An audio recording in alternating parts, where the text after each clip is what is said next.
ألف لام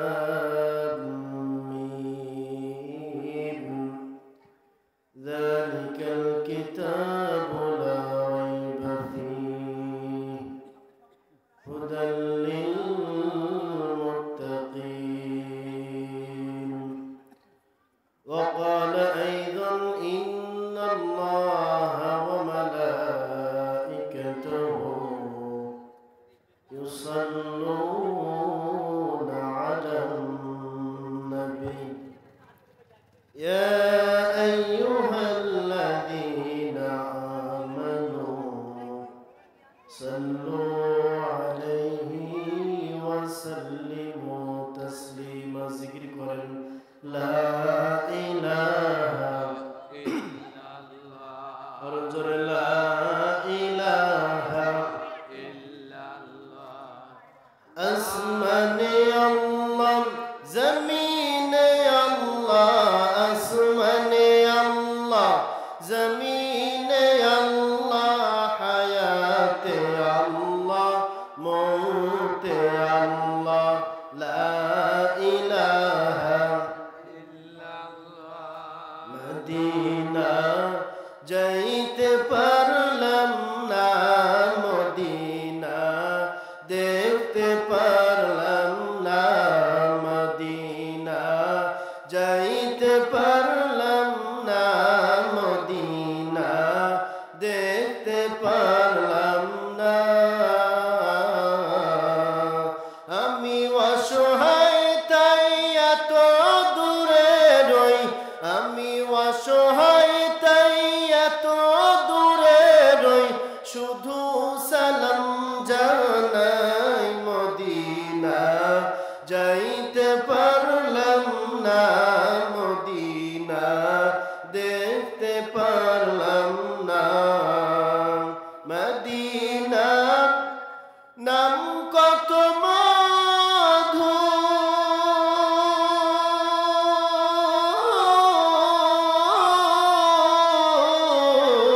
Medina আর যে কত দূর মদিনা নাম কত মধু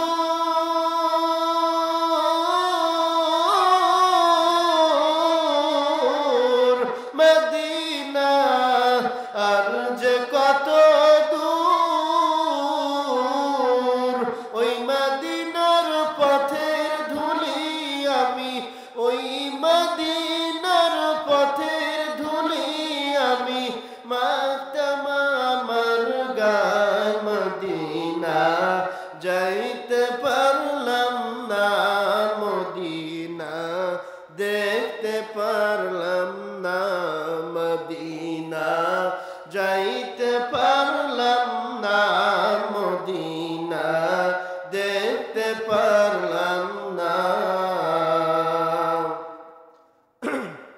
আলহামদুলিল্লাহ আল্লাহ পাকের দরবারে লক্ষ কোটি শুকর ও সুজুদ যে মহান রব্বে কাবা আমাদের অতি দয়া করে মায়া করে মহব্বত করে ভালোবেসে আমাদের দুনিয়াবি কাজ থেকে ফারেক করে গুনাহ মাফের মজলিস হলো কোরআনের মজলিস এই জান্নাতের বাগানে এসে বসে কোরআন হাদিসের আলোচনা শোনার মতো তৌফিক নসিব করছেন সকলের শুকরিয়া আদায় করে বলি আলহামদুলিল্লাহ লক্ষ কোটি দরুদ ও সালাম সেই মহামানবের প্রতি সৈয়দুস সাকলাইন আশরাফুল আম্বিয়া হাবিবে কিবরিয়া সাকিয়ে কাউসার শাফিয়ে মাহশার জনাবে মুহাম্মদুর রাসূলুল্লাহ সাল্লাল্লাহু আলাইহি ওয়াসাল্লাম আল্লাহ পাক আজকের মাহফিলের যত উলামায়ে কেরাম রয়েছেন যত শ্রোতা রয়েছেন সকল বলনেওয়ালা শুননেওয়ালা উভয় জনকে আল্লাহ পাক কবুল করেন জোরে বলেন আমিন সম্মানিত সুধী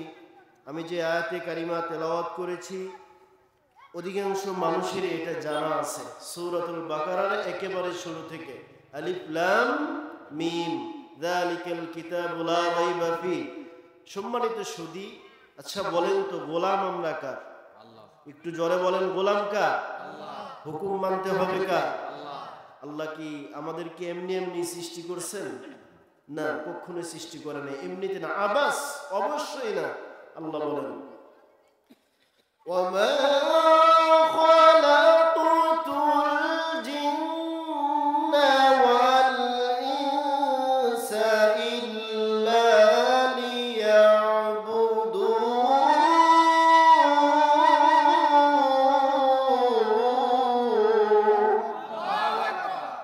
আল্লাহ বলে বান্দা আমি মানুষ এবং জিন জাতিকে সৃষ্টি করেছি খামাখানা এমনিতেই না আবাস অবশ্যই না এর একটা কারণ রয়েছে কারণটা কি আল্লাহ বলে বান্দা লিয়াবুদুন ইবাদত করতে হবে কার গোলামি করতে হবে কার নাকি দুনিয়ার কোনো মানুষের বাতলানো কোনো রাস্তা না আল্লাহ বলে বান্দা নিয়ামত খাবি আমার শুকর আদায় করবি আমার সব কিছু তোর সুস্থতা থেকে তোর জীবন থেকে শুরু করে প্রত্যেকটা ঘাটে ঘাটে আমি আল্লাহ তাআলাকেই স্মরণ করতে হবে কথা বলেন ঠিক কিনা এইজন্য প্রকৃত মুমিন যদি আমরা হতে যাই আমাদের 5টা গুণের অধিকার হতে হবে কয়টা 5টা গুণের অধিকারী হতে হবে এই 5 গুণ যার ভেতরে আছে আল্লাহ পাক বলে এই মানুষগুলোই হলো মুত্তাকি আর মুত্তাকি বান্দা বান্দীদের জন্যই আল্লাহ পাক জান্নাত সুযোগ করেছেন সুবহানাল্লাহ তাহলে আমাদের জান্নাতে যাওয়ার আশা আছে না নাই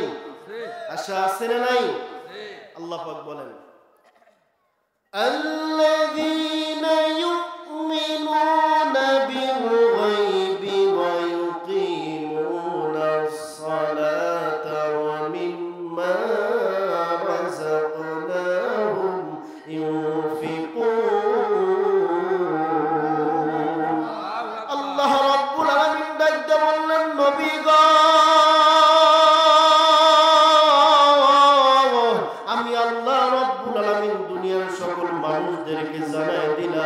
আপনি দুনিয়ার জমিনের সকল আপনার উম্মতদের মাঝে জানায় দেন নবীজি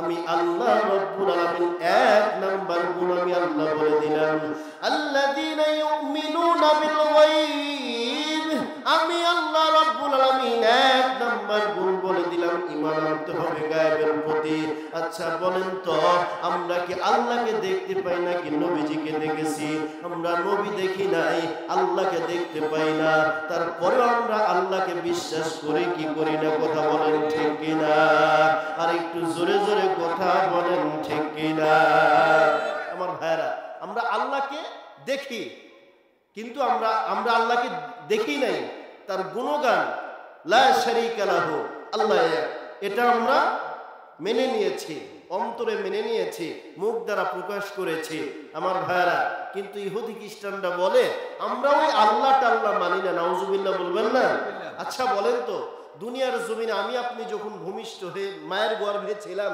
আমরা কি জানতাম আব্দুল করিম বা আব্দুল সাত্তার আমাদের বাবা বা অমুক আমার বাবা জানতাম না আরে ভাই দুনিয়াতে ভূমিষ্ঠ হওয়ার পর মা বলে ওটা তোমার বাবা দাদা বলে ওটা তোমার বাবা দাদি বলে ওটা তোমার বাবা ফুফু বলে ওটা তোমার বাবা চাচা বলে ওটা তোমার বাবা চাচি বলে ওটা তোমার বাবা আত্মীয় স্বজন বলে ওটা তোমার বাবা প্রতিবেশী বলে ওটা তোমার বাবা তুমি যদি মুষ্টিময় কিছু মানুষের এই কথা শুনে তুমি যদি বিশ্বাস করতে পারো ওটা তোমার জন্মদাতা পিতা লা শারীকা লাহু আল্লাহর কোনো শরীক নাই আল্লাহর কোনো শরীক নাই তুমি যদি আল্লাহকে এককভাবে বিশ্বাস করতে না পারো তুমি তোমার বাবার বৈধ সন্তান হতে পারো না কথা বলেন ঠিক কিনা আমার ভাইরা এজন্য আল্লাহ বলে বান্দা এক নাম্বার গুণ হতে হবে পরিপূর্ণ ইমানদার মুত্তাকি যদি হতে যাও এক নাম্বার তোমাকে গায়েবের প্রতি ঈমান আনতে হবে কিসের প্রতি না দেখা জিনিসের প্রতি ঈমান আনতে হবে আল্লাহ রাব্বুল আলামিন তারপরে বলেন পয়গম্বরকে বলেন আল্লাহ রাব্বুল আলামিন নবীজিকে ডাকতে বললেন পয়গম্বর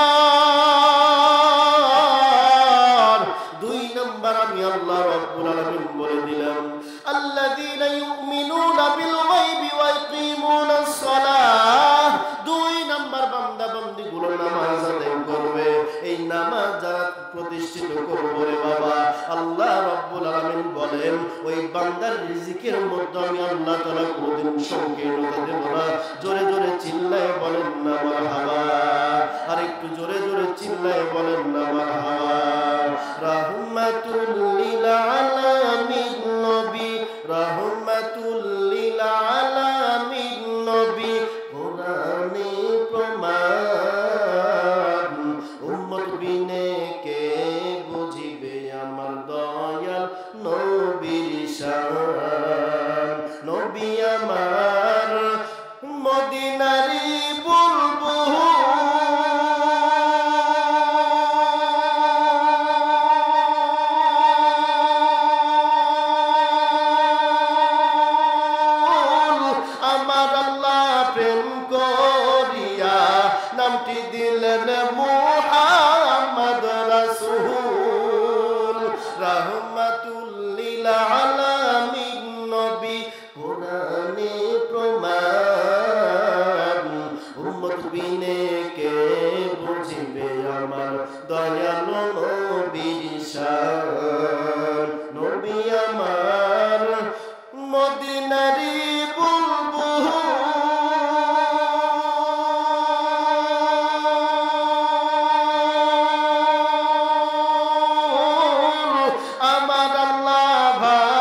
নামটি দিলেন মুহাম্মদ রাসূল।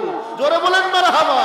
রাহমাতুল লিল আলামিন নবী গুনাহে প্রমাণ, উম্মত বিনে কে বুঝিবে আমার দয়ালু নবীর শান। ভালো লাগে? তা তো লাগবেই আমার ভাইরা। আল্লাহ বলে বান্দা 3 নাম্বার গুণ অমিম্মা রাযাকনাহুম ইউনফিকুন, আমি আল্লাহ তাআলা তোমাকে যে রিজিক দিয়েছি এ থেকে তুমি নিজে খাবা, দ্বীনের রাস্তায় ব্যয় করবা। দ্বীনের রাস্তায় ব্যয় করলে কি হবে? ক্বালা নবী সাল্লাল্লাহু আলাইহি ওয়াসাল্লাম, আমরা অধিকাংশ মানুষ এটা শুনেছি, as-সাদাকাতু তারুদ্দুল বালা, দান সাদকা করার কারণে আল্লাহ পাক বান্দা বান্দিকে বালা মুসিবত থেকে আল্লাহ পাক হেফাজত করেন। তাহলে দান সদকা করার দরকার আছে না নাই? আছে না নাই? আপনি বইয়ের জন্য একটা শাড়ি কিনবেন, সদকার নিয়ত করবেন। বাড়ির জন্য 1 কেজি আলু কিনবেন, সদকার নিয়ত করবেন। পয়গম্বর বলে আল্লাহ তাআলা তোমাকে সদকা করলে যে নেকি, সেই নেকি তোমার আমলনামায় লিখে দেবে। সুবহানাল্লাহ বলবেন না? সদকার নেকি কিন্তু অনেক অনেক অনেক, এর কোনো সংখ্যা বলা হয় নাই। এজন্য এই আমলটা আমরা করব ইনশাআল্লাহ। আল্লাহ রাব্বুল আলামিন 4 নাম্বার গুণ বলেন, আল্লাহ পয়গম্বরকে ডাকতে বলেন। আল্লাহ রাব্বুল আলামিন পয়গম্বরকে ডাকতে বললেন, নবী গো 3-4 নাম্বার গুণ আমি আল্লাহ রাব্বুল আলামিন বলে দিলাম। আমি পয়গম্বর মুহাম্মদ সাল্লাল্লাহু আলাইহি ওয়াসাল্লামের প্রতি যে কিতাব আমি আল্লাহ তাআলা নাযিল করেছি, এই কিতাবের প্রতি ঈমান আনতে হবে 2 নাম্বার। এবং পূর্ববর্তী যে সমস্ত নবীদের উপরে যে কিতাব আমি আল্লাহ তাআলা নাযিল করেছেন, আল্লাহ রাব্বুল আলামিন দেখতে বললেন, হাবিব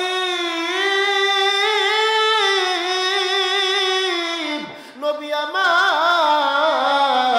আপনি আপনার সকল উম্মতদের মাঝে জানাই দিন, আমি আল্লাহ রাব্বুল আলামিন সুন্দরভাবে এই মেসেজগুলো আপনার উম্মতদেরকে দিয়ে দিলাম। এই কোরআনুল কারীম যারা এই কোরআনের ছায়াতলে আশ্রয় গ্রহণ করবে, আমি আল্লাহ রাব্বুল আলামিন তাদেরকে 2টা জিনিস পুরস্কার দেব। আল্লাহ রাব্বুল আলামিন ডাকদা বললেন, নবী গো আমি আল্লাহ রাব্বুল আলামিন বলে দিলাম, ওয়াল্লাহু ইয়াদউ ইলাল জান্নাতি ওয়াল মাগফিরাতি বিইذনিহি ওয়া ইউবাইয়িনু আয়াতিহি লিন-নাস। আল্লাহ রাব্বুল আলামিন ডাকতে বললেন, হাবিব আমি আল্লাহ নিজে এই মেসেজটা দিয়ে দিলাম। আমি আল্লাহ বলে দিলাম, যেই সমস্ত বান্দা বান্দিগুলো এই কোরআনকে মানবে, কোরআনের ছায়াতলে আশ্রয় গ্রহণ করবে, আমি আল্লাহ রাব্বুল আলামিন তাদেরকে 2টা জিনিস পুরস্কার দেব। 1 নাম্বার, আমি আল্লাহ ওই বান্দা বান্দির আমলনামায় জান্নাত লিখে ধন্য করে দেব। 2 নাম্বার, তার আমলের জিন্দেগীর সকল গুনাহ খাতাগুলো আমি আল্লাহ মাফ করে দেব। চিল্লায় জোরে বলেন না মারহাবা। আর একটু জোরে জোরে চিল্লায় বলেন না মারহাবা। রহমতে আলম নবী, নবী দুজাহান বলো, রহমতে আলম নবী, নবী দুজাহান। সাহাবীরা আতর বানায় ওই নবীজির ঘাম বলো, সাহাবীরা আতর বানায় ওই নবীজির ঘাম। চিনো মানো জানো মানব আমার নবীজি, যাহার জন্য পাগল ছিল তারকারাজি, হায় যাহার জন্য পাগল ছিল তারকারাজি। তোমরা আরো শুনবানি সুন্দর কাহিনী, জান্নাতের রুমে রুমে লেখা নবীর নাম, হায়রে জান্নাতের রুমে রুমে লেখা নবীর নাম। বলো না রহমতে আলম নবী, নবী দুজাহান বলো, রহমতে আলম নবী, নবী দুজাহান। সাহাবীরা আতর বানায় ওই নবীজির ঘাম। উস্তুনে হান্নানা একটা খেজুর গাছের নাম, গাছটি ধরে খুতুবা দিলেন নবীজি আকরাম। হারে গাছটি ধরে খুতুবা দিতেন রাসূল আকরাম। গাছটা নবীর বিরহে কাঁদিতে রহে, নবীর বিরহে গাছ কাঁদিতে রহে। হতভাগ হইলেন যত সাহাবায়ে কেরাম, বলো হতভাগ হইলেন যত সাহাবায়ে কেরাম। আল্লাহ রাব্বুল আলামিন পয়গম্বরকে ডাকতে বললেন, নবী গো, ইয়া রাসূলুল্লাহ, ইয়া হাবিবাল্লাহ, আপনার যেই সমস্ত উম্মতগুলো যারা কোরআনকে মানবে, কোরআনকে ভালোবাসবে, আমি আল্লাহ রাব্বুল আলামিন তাদেরকে দুইটা জিনিস পুরস্কার দেব। এক নাম্বার, আমি আল্লাহ বান্দা বান্দির জিন্দেগির গুনাহগুলো মাফ করে দেব। দুই নাম্বার, আমি আল্লাহ ওই বান্দা বান্দির আমলনামায় জান্নাত লিখে ধন্য করে দেব। মুসলমান ভাইরা রে আমার, আল্লাহ ডাকতে বললেন, হাবিব,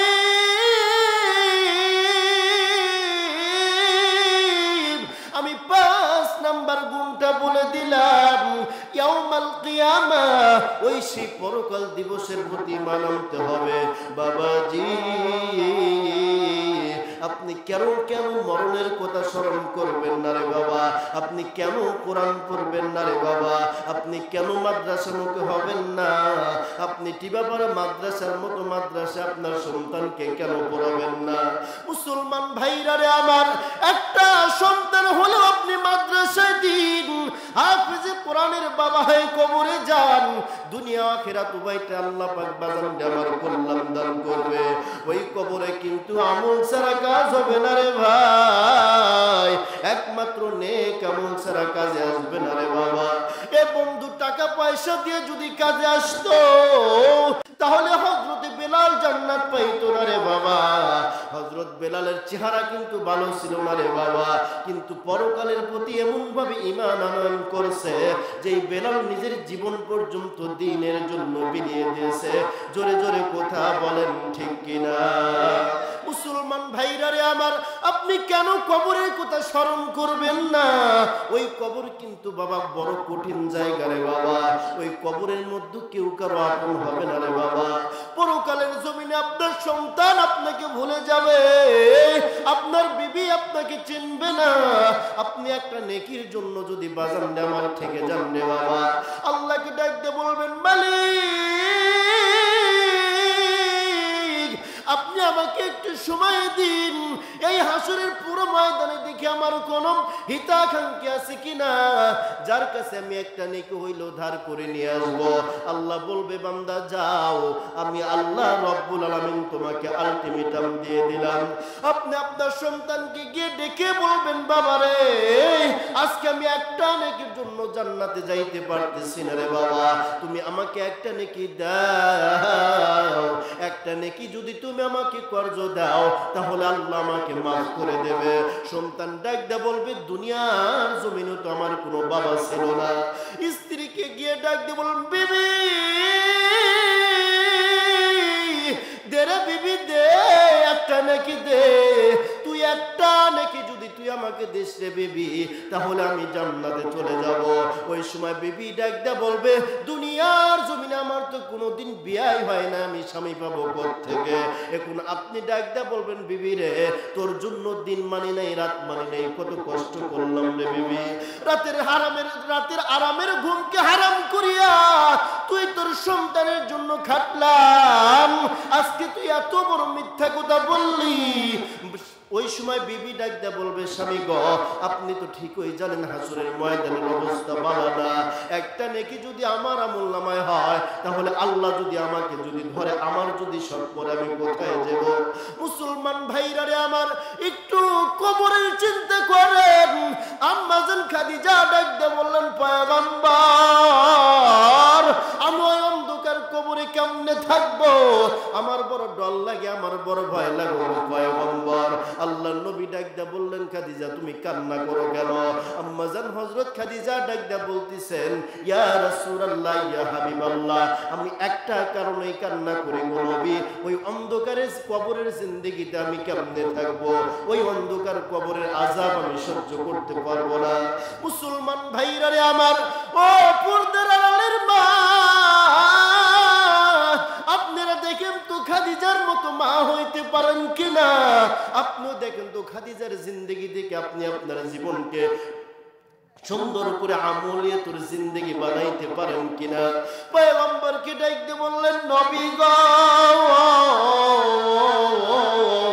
ইয়া রাসূলুল্লাহ, ইয়া হাবিবাল্লাহ, আমি আপনার কাছে কয়েকটা প্রশ্ন করতাম চাই। পয়গম্বর ডাকতে বললেন, খাদিজা তুমি বলো, তুমি কি প্রশ্ন করতে চাও? আম্মা জান খাদিজা ডাকতে বললেন, নবী গো, এক নাম্বার প্রশ্ন, আমি যখন কবরের মধ্যে চলে যাব, আমার বড় ভয় হয়, আমার জিন্দেগিতে কোনো আমল নাই, ওই অন্ধকার কবরে আমার লগে কবরের মাটি কি আচরণ করবে আমি জানি না। নবীজি, আমাকে যখন আপনি কবরের মধ্যে শোয়ানো হবে, অন্তত আপনার এই পরনের জুব্বা মোবারক দিয়ে আপনি আমার কাফনের কাপড় স্বরূপ দিয়ে দিবেন। পয়গম্বর ডাকতে বললেন, খাদিজা, আমি তোমার ওয়াদা পালন করব রে খাদিজা।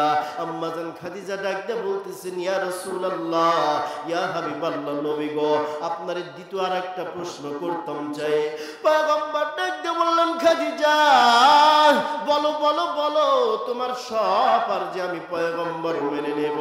আম্মা জান ডাকতে বললেন, নবী গো, আপনারে আমাকে যখন কবরের মধ্যে রাখা হবে, আপনি যতক্ষণ পর্যন্ত মুনকার নাকিরের প্রশ্নের জবাব না দিতে পারে, আপনি ওই পর্যন্ত সময় আপনি কবরের নিকট থেকে চলে আসবেন না। ওগো পয়গম্বর,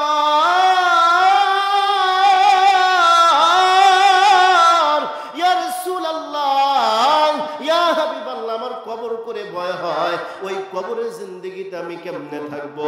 নবীজি, আমি মারা যাবার পর আমার নামাজের জানাজার ইমামতি আপনি পয়গম্বর নিজে করে দিবেন।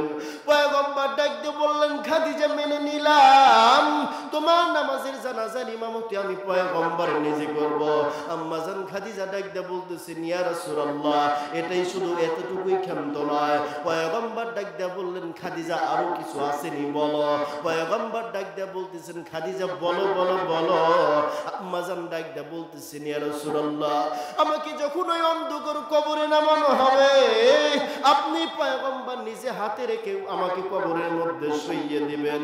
এইবার বাজানটা আমার পয়গম্বর ডাকতে বললেন, খাদিজা তোমার এটা আমি পূরণ করে দেব। আম্মা জান ডাকতে বললেন, নবী গো, ইয়া রাসূলুল্লাহ, যতক্ষণ পর্যন্ত মুনকার নাকির আমাকে যদি প্রশ্ন করে, আমি খাদিজার জিন্দেগিতে তো কোনো আমল নাই গো পয়গম্বর, যতক্ষণ পর্যন্ত আমি প্রশ্নের জবাব দিতে না পারি, ততক্ষণ পর্যন্ত এই প্রশ্নের মুনকার নাকিরের তিনটা প্রশ্নের জবাব আপনি পয়গম্বর নিজে দিয়ে দিবেন। চিল্লায় জোরে বলেন না মারহাবা। মুসলমান ভাইরা রে আমার, পয়গম্বর আম্মা জান খাদিজা মারা গেলেন, তাকে কবরের মধ্যে রাখা হলো। পয়গম্বর কবরের পাশে বসে বসে কাঁদেন। ফেরেশতাগুলো ডাক দেয়া বলতেছেন, ইয়া রাসূলুল্লাহ, ইয়া হাবিবাল্লাহ, আপনার কি দিলে মায়া হয় না, ভালোবাসা জন্মে না? ইয়া রাসূল, ওগো রব্বে কাবা, দেখেন না আপনার বন্ধু কান্না করে, আপনার কি মায়া হয় না? মুসলমান ভাইরা রে আমার, হযরত জিবরাইল আমিন এসে ডাক দিয়ে বললেন, হাবিব, ওগো পয়গম্বর, আল্লাহ রাব্বুল আলামিন আমাকে মেসেজ দিয়ে জানিয়ে দিলেন, এই মাত্র মেসেজ দিয়ে জানিয়ে দিলেন গো পয়গম্বর, আপনাকে আল্লাহ রাব্বুল আলামিন জানিয়ে দিয়েছেন খাদিজার প্রশ্নের জবাব, মুনকার নাকিরের কবরের প্রশ্নের জবাব খাদিজার হয়ে আপনাকে দিতে হবে না, আল্লাহ রাব্বুল আলামিন খাদিজার প্রশ্নের জবাব দিয়ে দেবেন। চিল্লায় জোরে জোরে বলেন না মারহাবা। আমি যখন ছোট ছিলাম, আমার মায়ের মুখে শুনেছিলাম ওই মদিনার কথা, সেই থেকে এই বুকে মদিনা গাথা, বলেন সেই থেকে এই বুকে মদিনা গাথা। মাগো আমায় বলতো বুকে জড়িয়ে, আমার ছেলে আলেম হইবে বড় হলে, আমার ছেলে আলেম হইবে বড় হলে, তাতেই হবে আমার সার্থকতা। সেই থেকে এই বুকে মদিনা গাথা। মাগো আমায় শিখা নাই সিনামারি গান, শিখিয়েছে আল্লাহ রাসূল ওলিদের শান, শিখিয়েছে আল্লাহ রাসূল ওলিদের শান। মাগো আমায় শিখিয়েছে মানবতা, সেই থেকে এই বুকে মদিনা গাথা। লিল্লাহে তাকবীর, আলহামদুলিল্লাহ। সম্মানিত সুধী, মানুষ ভুলের ঊর্ধ্বে নয়, ভুল সবার জীবনে আছে। যতটুকু আলোচনা করা হলো, আল্লাহ পাক আমাদের সকলকে দিলের মধ্যে গেঁথে নিয়ে আমলের নিয়তে শোনার তৌফিক দান করুন। জোরে বলেন আমিন।